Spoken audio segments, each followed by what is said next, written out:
All right, guys, welcome back to the channel. Got a special guest today. This is Steve McCormack, which maybe you don't know about it. He hasn't been that active on forums and online and at shows recently, but that's a testament to just how busy he's been working on my amps, among many other projects that we hope to cover today and get people up to speed that may not have heard of Steve or may not have heard anything lately from Steve. So without further ado, I want to turn things over to Steve and just maybe give a background on his, his legacy in the industry, how he got started, and what he's doing now. So, Steve? Well, yeah, at this point, I'm an old timer. I've been around for quite a while, and had the experience of being involved in the audio business on the retail level back in the 70s, and so saw the growth and evolution of what we think of as high-end audio and that business up close and personal, and got to meet and got to know quite a few of the characters involved as well. But I wound up in Los Angeles in the mid-70s and started working at Jonas Miller Sound either in 75 or 76. I'll say right up front, I'm terrible on dates. I lose track of times and things, but that's the gist. And Jonas Miller Sound in Beverly Hills at the time, where Ken Kreisel was working, and then subsequently started M&K Sound, Miller and Kreisel Sound there. Was probably the top dealership on the West Coast, west of the Rockies, and back, and then there was Lyric Hi-Fi back in New York, and there certainly were others, but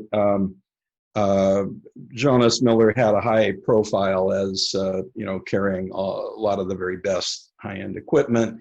So we were Magnaplaner dealer, Quad, electronics.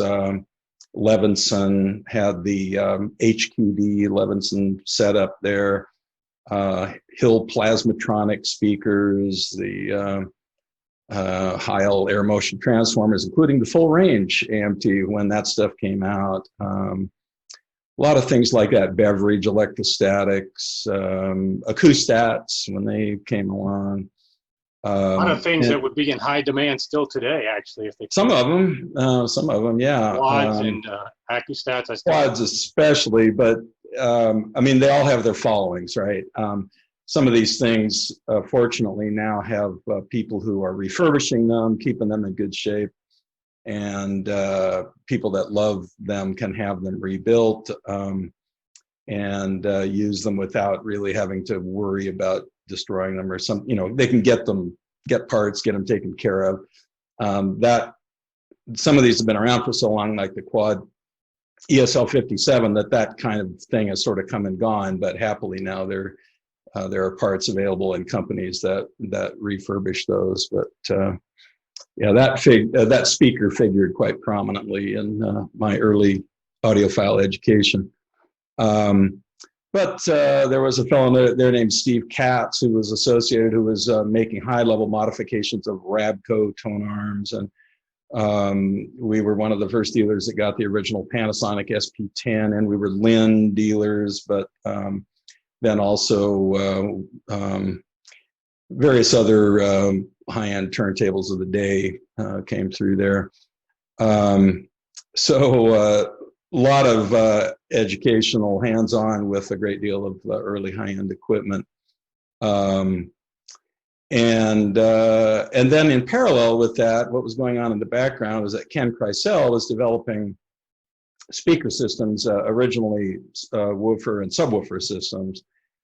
He wanted high-performance bass, and he spun off M&K Sound to develop these speaker products, and then also to do direct-to-disc recordings. He actually bought a Neumann lathe, and we put the lathe in a small recording studio sort of environment that, again, is still part of the store. Ken had been doing live recordings for quite some time using a Stellavox open reel portable deck and getting some fantastic recordings. he had a number of AKG microphones that he had modified and used those to very good effect. And then he wanted to do direct-to-disc recording. So this lathe was set up there, and he started the real-time direct-to-disc recording label. So I happened to be there at that time, and I had moved from retail sales at Jonas Miller to doing sales and marketing and getting involved in some product development stuff at M&K. And so I was there when this whole effort to do the real-time direct-to-disc records got started. And so it was myself and Steve Decker, another engineer who worked there, and Ken Kreisel, setting up for these recordings right in the store. So we would move equipment and stuff out of the way. Jonas Miller at the time was a great big building. It was effectively a two-story building, but was totally open to the ceiling out in the front part of it. And we had some movable baffle wall kinds of things that we could shift around and move things out of the way. And Ken bought a grand piano, moved it in there. And so we would set up to do various recordings right there. So for Duke, for instance, very well-known real-time jazz recording was done right there, as was Earl Father Hines, and the Magnificent Basso. There were several others. But then Ken got ambitious enough to actually arrange to do live on location direct-to-disc recordings. So this was a crazy bit of business, but we had to pack up, break down the lathe and all the associated gear, put it in a van, take it out to the location, wherever that might have been, and set up to do, recordings. And the lathe had to be positioned and leveled, everything very carefully. It was a tremendous amount of work. So there was an occasion when we did a disc called Flamenco Fever at a local flamenco club, where this was all prearranged. It was set up, and we had the venue set aside for 2 days, so we could go in there and really kind of get things the way Ken wanted them to be, had the time to do that, and then close everything down that night, came back the next day to finish it off. But then on other occasions, like the Roger Wagner Chorale, that was live. So we had to get everything set up, all the equipment working and functioning, mics placed, all of that. And then that was in a full auditorium with an audience live.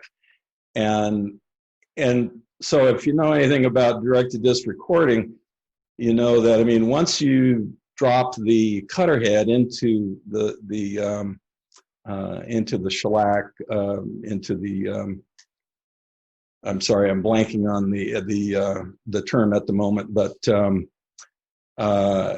anyway, you're committed.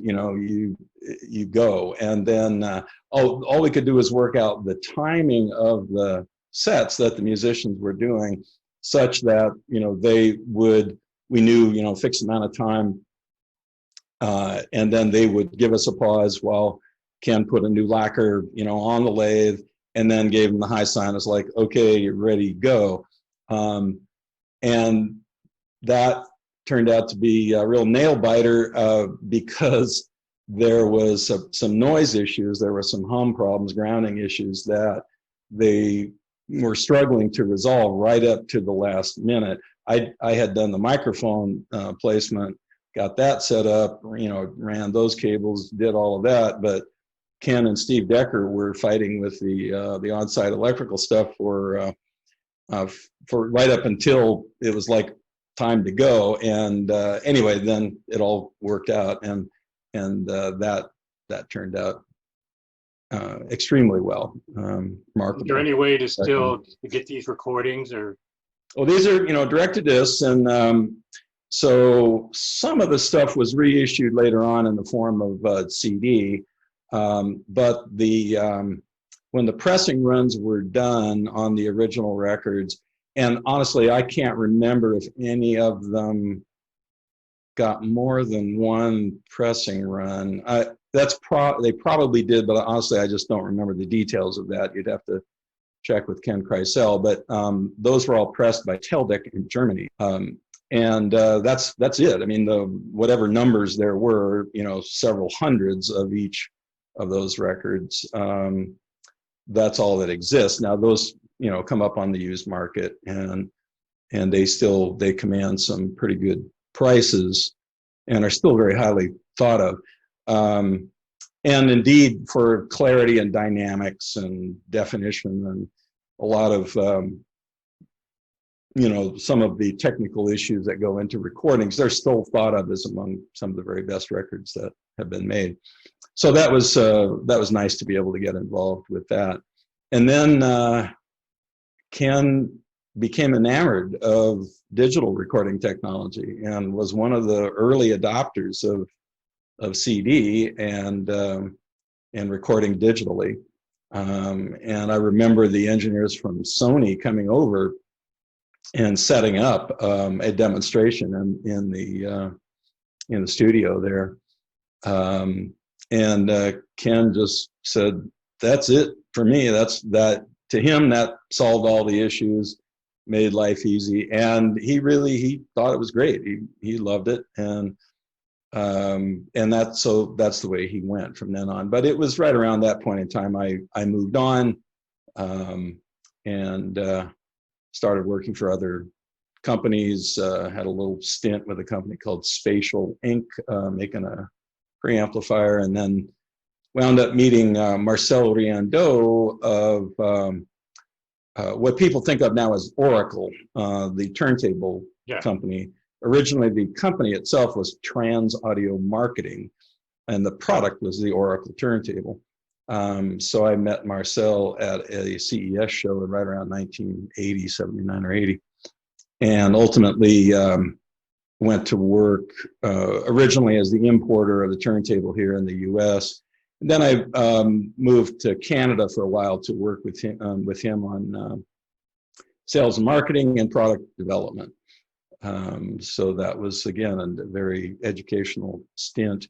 But it was following that I came back to California in 1982, with my partner at the time, Joyce Fleming, and started the Mod Squad. So that's where Tiptoes came from, and the early work was modifying, existing electronics, especially Quad of England, Quad and amplifiers and preamplifiers. And then I branched out, manufacturing Tiptoes and developed some upgrades and modifications for tone arms and other speakers, and had high performance tone arm wiring harnesses, cabling and that sort of thing.